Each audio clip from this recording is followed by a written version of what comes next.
200 meters below the surface of the Surigao Strait. The darkness is absolute, and the currents are treacherous, pulling at anything that dares enter the graveyard of the Imperial Japanese Navy. As modern ROV cameras cut through the deep-sea haze, they reveal a sight that defies the typical physics of a shipwreck, a wall of steel rising vertically from the silt. This is the IJN Yamashiro. Unlike her sister ship Fusō, which was shattered into pieces, the Yamashiro stands nearly upright on the seafloor, resembling a jagged, metallic tombstone. For decades, historians believed she was simply blown apart by the crossing of the T, but recent deep-sea scans reveal a vertical grave, suggesting the ship plummeted into the abyss and drove itself bow-first into the mud. To understand why the Yamashiro remains in this ghostly vertical state, one must first look at her bizarre architectural evolution. Born in 1917 as a Fusō-class dreadnought, she was technically obsolete by the start of World War II. However, the Imperial Japanese Navy transformed her through a series of pagoda reconstructions that made her one of the most top-heavy vessels in naval history. The Japanese doctrine prioritized long-range engagement, necessitating a massive bridge structure to house rangefinders and command centers. This pagoda mast towered nearly 150 feet above the waterline. While it gave the ship an intimidating profile, it created a fatal center of gravity. When the old gentlemen of the U.S. Navy, the Pearl Harbor survivors, looked through their radar scopes on the night of October 25, 1944, they saw a massive, flickering vertical signal that looked more like a skyscraper than a battleship. By late 1944, the Yamashiro was the centerpiece of Admiral Shoji Nishimura's Southern Force during Operation Shogo. This was a desperate suicide mission intended to disrupt the American invasion of Leyte. Nishimura was sailing into a textbook ambush prepared by Rear Admiral Jesse Oldendorf. While the Japanese relied on superior night-fighting optics, the Americans had perfected the Mk-8 fire control radar. As the Yamashiro steamed at 18 knots into the narrow strait, she was walking into a trap set by 6 American battleships, 5 of which had been raised from the mud of Pearl Harbor. For the crews of the USS West Virginia, Maryland, and Tennessee, the Yamashiro wasn't just an enemy target. She was the physical manifestation of the empire they had come to dismantle. The gauntlet began with the Little Wolves of the PT boat squadrons. These small, agile boats buzzed around the Yamashiro, launching torpedoes that forced the giant to maneuver through the dark. Then came the destroyers of Squadron 54. At approximately 3 o'clock, a series of torpedoes hissed through the water, claiming the Fusō and leaving the Yamashiro to push forward alone. Despite taking a torpedo hit at 320 that slowed her speed, Nishimura sent a final defiant radio message. "We have received a torpedo attack. My ship is not yet impaired." He was wrong. The ship was dying from the inside, but her massive engines continued to drive her toward the mouth of the T, where the most concentrated naval bombardment in history was about to begin. This momentum, combined with the extreme top-heaviness of the pagoda mast, set the stage for a final plunge. As she took on water and eventually capsized, the weight of the bridge and the forward momentum created a lawn dart effect. Instead of settling flat, the Yamashiro transitioned into a vertical descent, her bow acting as a weighted spear that pinned her to the seabed in her current, terrifying upright position. As the Yamashiro crested the horizon of the Surigao Strait, she entered the killing zone of Rear Admiral Jesse Oldendorf's battle line. This was the last time in history that the crossing of the T would ever be executed, a maneuver where a line of ships passes in front of an enemy column, allowing them to fire full broadsides while the enemy can only use their forward guns. At 3:51, the USS West Virginia opened fire from 22,800 yards. Her Mk-8 radar provided a perfect solution, and the first salvo of 16-inch armor-piercing shells screamed across the water. The Yamashiro was immediately bracketed. On the radar screens of the American ships, the massive pagoda mast of the Yamashiro appeared as a distinct, towering spike, making her an easy target to track even in the pitch-black Philippine night. The ballistic devastation that followed was unparalleled. Within minutes, the West Virginia, Maryland, Mississippi, Tennessee, California, and Pennsylvania were all pouring fire into the Japanese flagship. This wasn't just a battle. It was a rhythmic execution.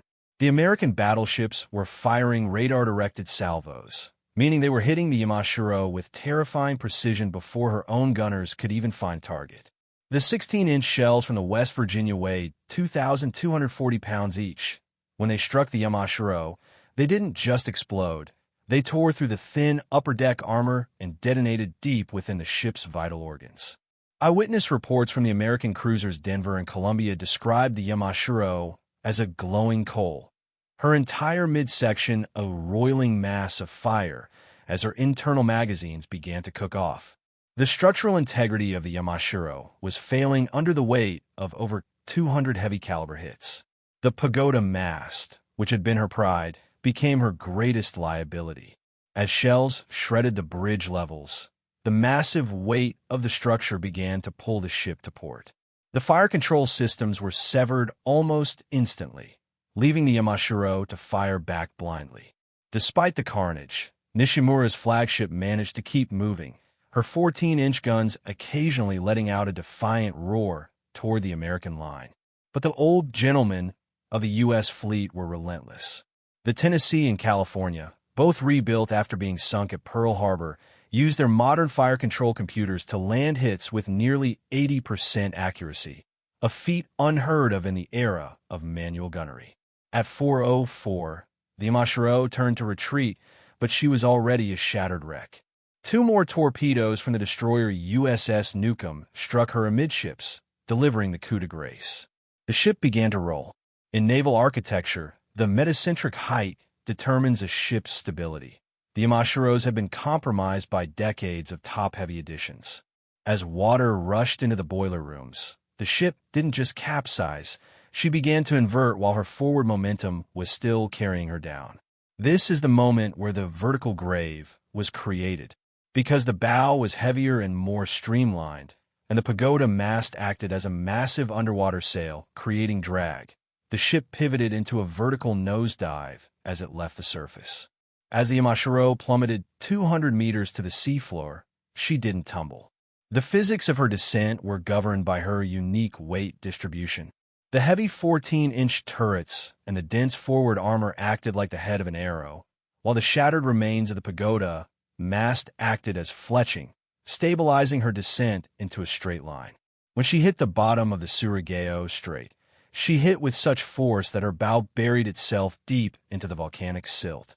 Modern sonar mapping shows the hull standing at an angle of nearly 90 degrees, a 30,000-ton steel monolith frozen in the act of sinking.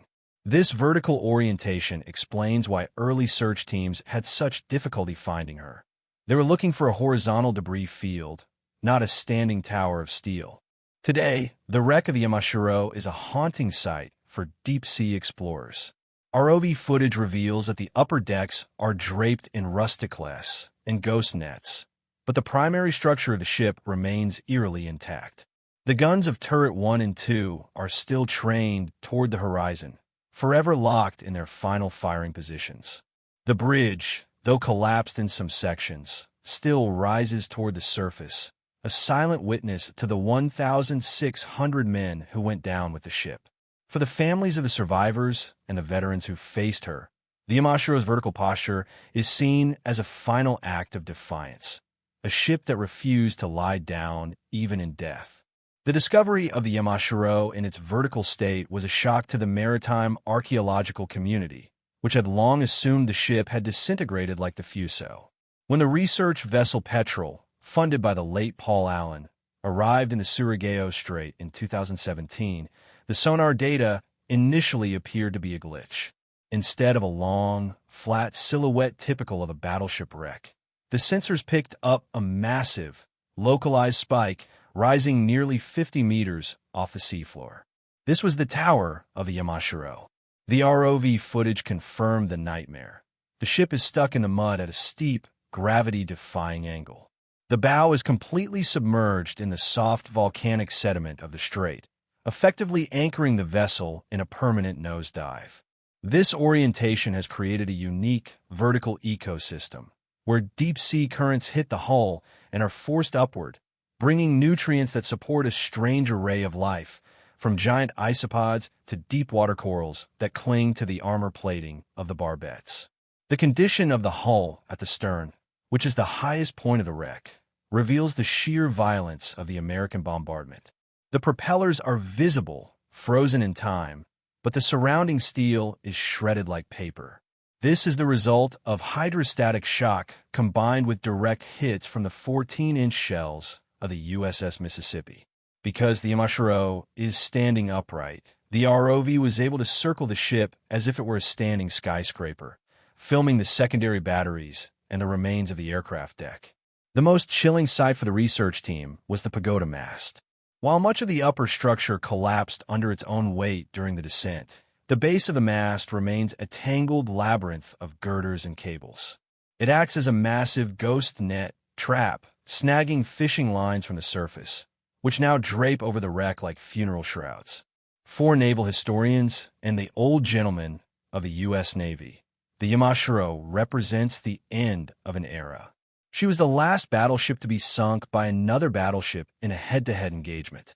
The data recovered from the wreck site has finally settled decades-long debates about the effectiveness of the American Mk-8 radar versus Japanese visual optics. The sheer density of hits on the Yamashiro's hull, concentrated in a tight pattern around her vitals, proves that by 1944, the American fire control had achieved a level of mathematical perfection that no amount of Japanese bravery could overcome. The wreck also serves as a somber reminder of the human cost.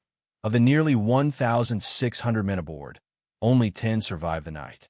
Admiral Nishimura, who chose to go down with his ship, remains somewhere within that vertical tomb, his final resting place a monument to a discarded naval doctrine. The ghostly vertical grave of the Yamashiro is more than just a shipwreck. It is a physical manifestation of a catastrophic failure in design and strategy. The very features that made her iconic, the towering mast and the heavy armament, were the weights that ensured she would never lie at peace on the ocean floor. To look at the Yamashiro today via ROV is to look at a ship caught between two worlds, the surface she fought to protect and the abyss that claimed her. She stands as a 30,000-ton sentinel in the dark, a warning to future generations about the price of obsolescence and the terrifying efficiency of modern warfare. As the silt continues to settle and the rusticless grow, the Yamashiro remains the most haunting silhouette in the Pacific, a battleship that refuses to fall over, even in the silence of the deep. The tactical tragedy of Yamashiro began long before the first shell was fired, rooted in the Japanese decisive battle doctrine. This philosophy dictated that a single, massive engagement would determine the fate of the Pacific. To prepare for this, the Yamashiro was packed with every conceivable technological upgrade the Japanese could muster between the wars. However, these upgrades were built upon a hull designed in 1913. By the time she entered the Surigao Strait, she was a Frankenstein's monster of naval architecture. The weight of the new 14-inch turret armor, the reinforced deck plating, and a massive pagoda mast had increased her displacement by thousands of tons, dangerously reducing her freeboard and her reserve buoyancy. When we look at the vertical wreck today, we are seeing the result of a ship that was literally too heavy to live. At 3:52, the fire control computers on the USS West Virginia, the most advanced analog machines of their time, calculated the Yamashiro's course, speed, and the Coriolis effect of the Earth's rotation. The first 16-inch salvo took 30 seconds to travel the 22,000 yards. When it arrived, it didn't just hit the ship, it hit the legend of the IJN. The armor-piercing caps of the American shells were designed to delay detonation until they had pierced the outer hull. This meant the explosions occurred in the crew berthing areas, the ammunition hoists, and the communication trunking of the pagoda mast. The Yamashiro was being hollowed out from the inside. Survivors reported that the heat within the ship became so intense that the paint on the interior bulkheads began to spontaneously ignite, turning the corridors into wind tunnels of fire. The vertical grave phenomenon is also explained by the catastrophic failure of the ship's longitudinal bulkheads. Most battleships are designed with a series of watertight compartments to prevent total flooding. However, the Yamashiro's older design featured a longitudinal arrangement that was susceptible to asymmetric flooding. When the torpedoes from the USS Killen and Newcomb struck her port side, the water didn't spread evenly across the ship. It stayed on the port side, causing a rapid, violent list. This list, combined with the extreme height of the 150-foot pagoda mast, created a massive, overturning moment. Imagine a tall skyscraper built on a narrow foundation. Once it tips past a certain degree, gravity takes over and it cannot be stopped. As the Yamashiro began her final roll at 419, the massive 14-inch turrets, each weighing over 600 tons, began to shift in their barbettes. In many battleship sinkings, these turrets simply fall out of the ship as it capsizes. But on the Yamashiro, the vertical plunge happened so quickly that the turrets remained partially locked by their training gears. This added even more weight to the forward section of the ship. As the stern rose into the air, the massive bronze propellers, still spinning at high RPMs, thrashed against the surface of the water, creating a terrifying mechanical scream that was heard by survivors in the water. The ship was no longer a vessel. It was a 30,000-ton kinetic projectile. The physics of the descent through 200 meters of water is where the ghostly vertical grave was truly formed. When a ship of this mass sinks, it usually reaches a terminal velocity where the drag of the water balances the pull of gravity. But the Yamashiro was uniquely aerodynamic in a vertical orientation. Her bow was sharpened for speed, and her stern was wide. This created a dart effect. As she plummeted, the water pressure increased at a rate of 1 atmosphere every 10 meters. By the time she reached the seafloor, the pressure was over 20 times that of the surface. This pressure crushed the remaining air pockets in the bow, turning the forward third of the ship into a solid, high-density spear. When the bow struck the seafloor, it hit a layer of soft volcanic silt and clay that had been accumulating for thousands of years. The kinetic energy was so immense that the bow didn't just stop, it liquefied the soil, sliding deep into the earth. The sonar scans from the petrel show that the Yamashiro is buried up to her second turret. This is why the ship stands upright. It is literally potted into the seabed like a plant in a vase. The remaining 500 feet of the ship extend upward into the dark water column. This creates a terrifying visual for ROV pilots. A ship that looks like it is still in the middle of a nosedive, frozen for eternity in its final second of existence. The wreckage also reveals the ghost of a T. Throughout the hull, there are massive gouges and holes that don't match torpedo damage. These are the exit wounds of 16-inch shells. Some shells entered the starboard side, traveled entirely through the ship's machinery spaces, and exited the port side without ever exploding. A testament to the thinness of the Yamashiro's upper hull armor compared to the power of the American super heavy shells. This ballistic data, verified by the wreck, proves that the Yamashiro was essentially transparent to the American guns. She was being hit by shells that she had no physical way of stopping. Inside the wreck, the scene is one of preserved chaos. Because the ship is vertical, the interior rooms are now oriented 90 degrees from their original design. Tables, chairs, and personal effects of the crew are all piled against the downward bulkheads. The pagoda mast, though shattered, still contains the optics and rangefinders used by the Japanese officers in their final moments. Looking into the bridge via ROV is like looking into a time capsule of 1944. The telegraphs are still set to full ahead, showing Nishimura's final order to ram or break through the American line at any cost. The biological transformation of the Yamashiro is the final chapter of her story. In the oxygen-poor depths of the Surigao Strait, the ship is being consumed by Halomonas titanici, the same iron-eating bacteria found on the Titanic. These bacteria create the rusticles that now hang from the 14-inch guns. However, because the ship is standing upright, the rusticles grow in long, vertical streamers that reach down toward the seafloor, making the ship look like it is draped in moss. The wreck has become a massive artificial reef, hosting species of deep-sea fish that are rarely seen elsewhere in the Philippines. The Yamashiro has transitioned from a machine of war into a vertical forest of the deep. The legacy of Yamashiro remains a point of deep respect for naval historians. While her mission was a failure and her design was flawed, the bravery of her crew is undeniable. They sailed into a concentrated fire that no modern ship could survive, and they did so with their flags flying. The fact that she stands upright today is seen by many as a final, eerie salute. She didn't crumble, and she didn't hide in a debris field. She stands tall in the darkness of the Surigao Strait, a permanent monument to the last time battleships ever fought for the fate of empires. As we conclude this investigation into the ghostly vertical grave, we are left with a haunting image, a 30,000-ton titan of steel, nose down in the mud, with her guns still pointed at the ghosts of the American fleet. She is a reminder that in the depths of the ocean, history doesn't just sink, it stands still.